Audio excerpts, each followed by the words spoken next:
Kesultanan Goa dan Talu. Kerajaan Makassar terdiri dari dua kerajaan, yaitu Goa dan Talu. Kedua kerajaan itu saling mengadakan hubungan baik, sehingga orang luar hanya mengenal kerajaan Makassar saja. Nama Makassar diambil dari ibu kota Goa dan sekarang berganti nama menjadi Ujung Pandang. Makassar terletak di pantai barat semenanjung Sulawesi Selatan, sedangkan di pantainya terdapat kerajaan lain, yaitu Kerajaan Bugis, Laut Flores di sebelah selatan, dan Teluk Bone di sebelah timur. Sejarah Kesultanan Goa dan Talu.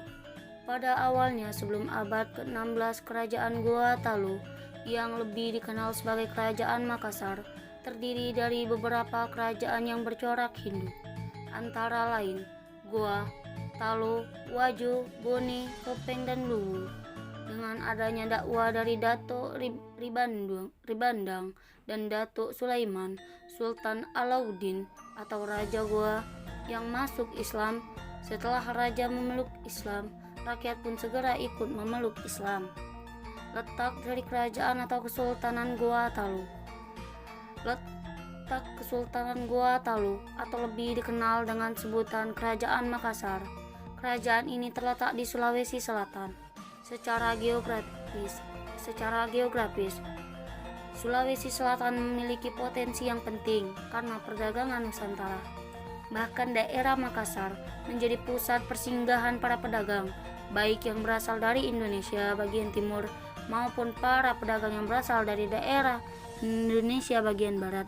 Dengan letak seperti ini, mengakibatkan kerajaan Makassar berkembang menjadi kerajaan besar yang berkuasa atas jalur perdagangan Nusantara. Raja-raja terkenal yang memerintah kerajaan Goa dan Talu, atau yang sering disebut dengan Kerajaan Makassar. Yang pertama adalah Raja Alauddin. Pada tahun 1591 sampai 1638, Raja Alauddin dalam abad ke-17 Masehi yang memeluk agama Islam berkembang cukup pesat di Sulawesi Selatan.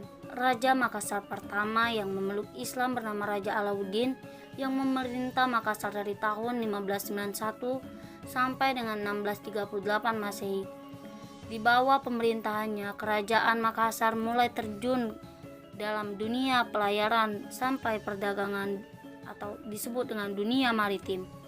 Perkembangan ini menyebabkan meningkatnya kesejahteraan rakyat kerajaan Makassar.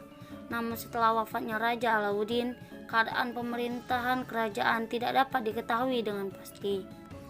Yang kedua adalah Sultan Hasanuddin. Pada tahun 1653 sampai dengan 1669 Masehi. Pada masa pemerintahannya, Makassar berhasil memperluas wilayah kekuasaannya, yaitu dengan menguasai daerah-daerah yang subur serta daerah-daerah yang dapat menunjang keperluan perdagangan Makassar. Ia berhasil menguasai Luwu, Wajo, Sopeng, dan Bone. Perluasan daerah Makassar tersebut sampai ke Nusa Tenggara Barat.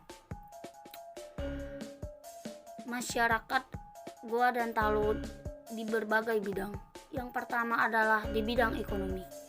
Sebagian besar masyarakat Makassar adalah nelayan dan pedagang. Yang kedua adalah di bidang sosial. Kehidupan mereka sangat terikat dengan norma adat yang mereka anggap sakral. Masyarakat Makassar juga mengenal sistem kasta, yaitu golongan bangsawan atau anak karung atau karaeng. Sedangkan rakyat atau tomaradeka dan hamba sahaya atau ata. Yang ketiga yaitu di bidang kebudayaan. Masyarakat Makassar banyak menghasilkan benda-benda budaya yang berkaitan dengan dunia pelayaran. Mereka terkenal sebagai pembuat kapal. Jenis kapal yang dibuat oleh orang Makassar dikenal dengan nama Finisi dan Lombo. Kehidupan sosial ekonomi Kesultanan Goa Talu. Sebagai negara maritim, maka sebagian besar masyarakat adalah sebagai nelayan dan pedagang. Mereka giat berusaha untuk meningkatkan taraf kehidupannya. Bahkan tidak jarang dari mereka yang merantau untuk menambah kemakmuran hidupnya. Sejak Goa Talu sebagai pusat perdagangan laut, kerajaan ini menjalin hubungan dengan Ternate yang sudah menerima Islam dari Gresik. Bidang sosial budaya Kesultanan Goa Talu. Masyarakat Goa Talu memiliki kebebasan untuk berusaha dalam mencapai kesejahteraan hidupnya. Tapi dalam kehidupannya, mereka sangat terikat dengan norma adat yang dianggap sakral. Norma kehidupan masyarakat Goa Talu diatur berdasarkan adat dan agama Islam yang disebut dengan Pangadakang. Masyarakat Goa Talu sangat percaya terhadap norma-norma tersebut. Dari segi kebudayaan, maka masyarakat Makassar banyak yang menghasilkan benda-benda budaya yang berkaitan dengan dunia pelayaran. Mereka terkenal sebagai pembuat kapal. Jenis kapal yang dibuat oleh orang Makassar dikenal dengan pinisi dan lumbu. Kapal pinisi dan lumbu merupakan kebanggaan rakyat Makassar dan bahkan sampai terkenal hingga mancanegara. Perkembangan politik Kesultanan Goa Talu. Sejak masa pemerintahan Sultan Alauddin, Kesultanan Goa Talu berkembang sebagai kerajaan yang maritim dan berkembang pesat pada masa pemerintahan Raja Muhammad Said pada tahun 1639 sampai dengan 1669. Pada masa pemerintahannya berhasil memperluas wilayah kekuasaan, yaitu dengan menguasai daerah-daerah subur serta daerah-daerah yang menunjang keperluan perdagangan Makassar. Ia berhasil menguasai Ruwu, Wajo, Sopeng, dan Bone. Keperluan daerah Makassar tersebut sampai ke Nusa Tenggara Barat. Masa keruntuhan Kesultanan Goa Talu. Upaya Belanda untuk mengakhiri peperangan dengan Makassar, yaitu dengan melakukan politik adu domba antara Makassar dengan Bone atau daerah kekuasaan Makassar.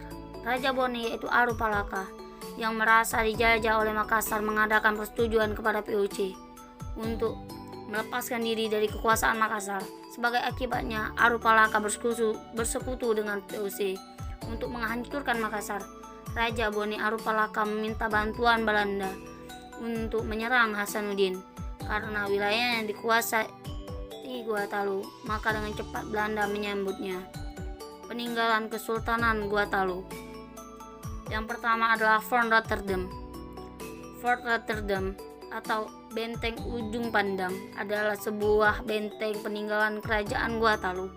Letak benteng ini berada di pinggir pantai sebelah barat kota Makassar, Sulawesi Selatan. Benteng dibangun pada tahun 1545 oleh Raja Goa ke-9 yang bernama Imaringau Deng Buntu Karaeng Lakiyung Tumparisi Kalona. Awalnya benteng ini berbahan dasar tanah liat, namun pada masa pemerintahan Raja Goa ke-14 yaitu Sultan Alauddin, konstruksi benteng ini diganti menjadi batu padas yang bersumber dari pegunungan Karst yang ada di daerah Maros. Benteng Ujung Pandang ini berbentuk seperti filosofi kerajaan Goa bahwa penyu dapat hidup di darat maupun di laut. Begitupun dengan kerajaan Goa yang bisa hidup di darat maupun di lautan. Nama asli benteng itu adalah Benteng Ujung Pandang.